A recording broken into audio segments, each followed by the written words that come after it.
তাইওয়ানে এবছর আমাদের ১ম শিবরাত্রি। আর তাই সকাল থেকে অনেক বেশি এক্সাইটেড ছিলাম।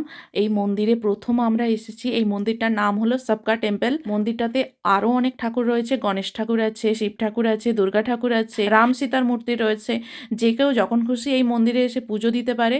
তবে এই মন্দিরে আসার আগে অবশ্যই মন্দিরের যে রেস্টুরেন্ট রয়েছে সেখানে ফোন করে নিতে হবে। এখানে একটা ইন্ডিয়ান রেস্টুরেন্টের বেসমেন্টে এই মন্দিরটা রয়েছে। অনেক দিন পর দেশের মতো একটা সেই অনুভূতি হচ্ছে।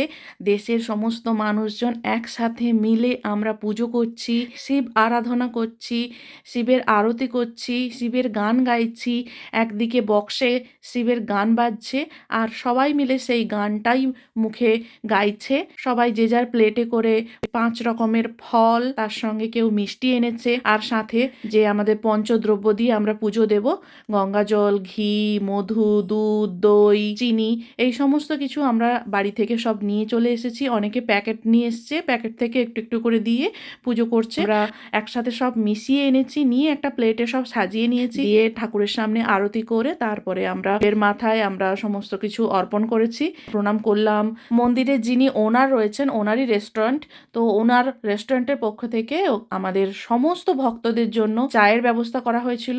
আর তার সাথে ছিল আমাদের ঠাকুরের প্রসাদ, যেখানে লুচি আর তার সাথে সুজি মিষ্টি ছিল। বেশ সুন্দর আমরা শিবের পুজো করেছি আর একসাথে অনেক অনেক আনন্দ করেছি।